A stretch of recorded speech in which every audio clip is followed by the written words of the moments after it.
সকলকে শুভেচ্ছা জানিয়ে আমি একটি বিষয়ে দৃষ্টি আকর্ষণ করছি। সম্প্রতি পার্লামেন্টে একটি বিল এসেছিল, মহিলা সংরক্ষণ বিল। এই বিলটি পার্লামেন্টে যদিও খারিজ হয়ে গিয়েছে। এই বিলটি সম্পর্কে আমি দু কথা বলছি। বিলটি ভোটাভুটিতে এসেছিল, উপস্থিতি ছিলেন 528 জন, কিন্তু বিলটি পাসের জন্য প্রয়োজন ছিল 352 জন। বিলটির পক্ষে ভোট দিয়েছেন 298 জন, বিপক্ষে 230 জন। যদিও বেশি সংখ্যায় ভোট দিয়েছেন, তবু বিলটি 2/3 সমর্থন না পাওয়ার জন্য বিলটি পাস হয়নি। আমি মহিলা সংরক্ষণ বিলটি সম্পর্কে দু একটি কথা আপনাদের সামনে তুলে ধরার চেষ্টা করছি। আমরা জানি আমাদের প্রাচীন ভারতে মহিলারা পুরুষদের পাশাপাশি সমস্ত ক্ষেত্রে সমানভাবে বিচরণ করেছেন। শিক্ষা, সাহিত্য এবং যুদ্ধ থেকে আরম্ভ করে যে সমাজের যে বিভিন্ন ক্ষেত্রগুলো ছিল, সমস্ত স্তরে তারা পুরুষদের পাশাপাশি সমান অবস্থান করেছিলেন। পরবর্তীকালে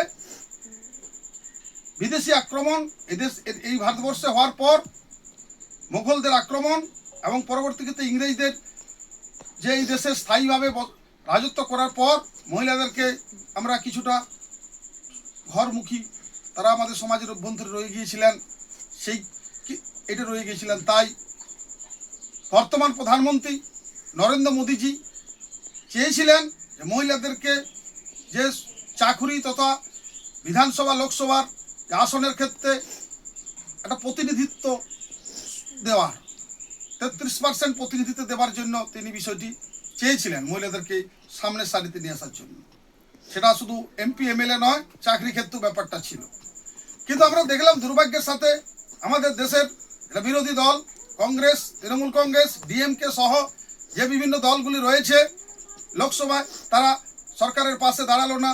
তাই 2/3 সমর্থন বিলটি না পাওয়ার জন্য প্রত্যাখ্যাত হয়েছে। আমি বলতে চাইছি, আমরা যারা আজকে আধুনিক যুগে বসবাস করি, আমরা জানি মহিলাদের বিষয়টিকে সামনে নিয়ে আসার জন্য প্রধানমন্ত্রী যেভাবে চেয়েছিলেন, অতীতে আমরা এটা দেখেছিলাম। রাজা রামমোহন রায়, বিদ্যাসাগর সহ একাধিক যারা মহাপুরুষ ছিলেন, তারাও মহিলাদেরকে বিভিন্ন বিষয়ে তাদেরকে সামনের সারিতে নিয়ে আসার প্রচেষ্টা করেছিলেন, তারাও বাধা পেয়েছিলেন।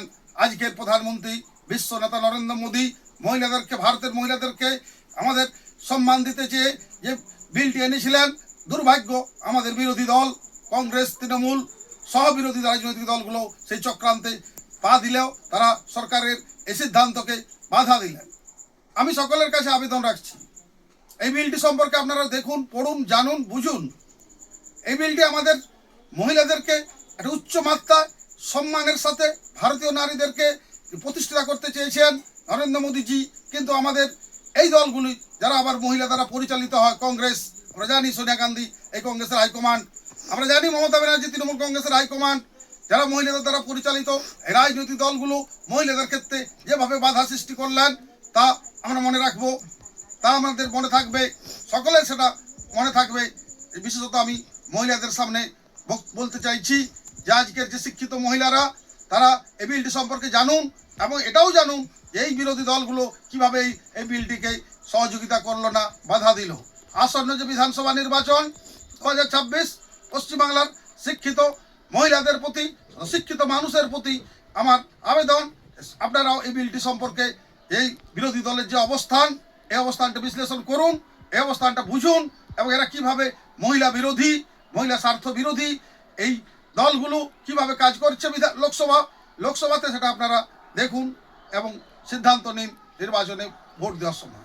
আমরা জানি ভারতবর্ষের আমাদের সনাতনী নারীরা যুগে যুগে বিশ্বের বিভিন্ন ক্ষেত্রে তাদের প্রভাব বিস্তার করেছিলেন, কিন্তু আজকের নরেন্দ্র মোদী তাদেরকে সম্মান দিয়ে পুনর্বাসন করতে চেয়েছেন, কিন্তু বাধা পেয়েছেন। তাই আমরা চাই যে 2/3 সমর্থন আমাদের প্রয়োজন। আগামী দিনে আমি সারা ভারতবর্ষের সকল স্তরের মানুষ, মহিলা পুরুষ নির্বিশেষে, আধুনিক মানুষ, যুক্তিবাদী মানুষের কাছে আমার অনুরোধ, আসুন সরকারের পাশে দাঁড়ান। আগামী দিনে সরকার যেন এই বিলটি পাস করে মহিলাদেরকে পুনর্বাসনের ব্যবস্থা, তাদেরকে সম্মানের ব্যবস্থা যে মোদিজি দিচ্ছেন, তার পাশে দাঁড়িয়ে আমরা এই নির্বাচনে তৃণমূল কংগ্রেসকে, যারা মহিলা স্বার্থ বিরোধী সে দলকে প্রত্যাখ্যান করে নরেন্দ্র মোদীজির পাশে আমরা দাঁড়াবো, এই আশা রাখি। আমি সকলকে জাতীয়তাবাদী গৈরিক অভিনন্দন জানিয়ে আমার এই সামাজিক মাধ্যমে বক্তব্য এখানেই শেষ করছি। নমস্কার। ভারত মাতা কি জয়।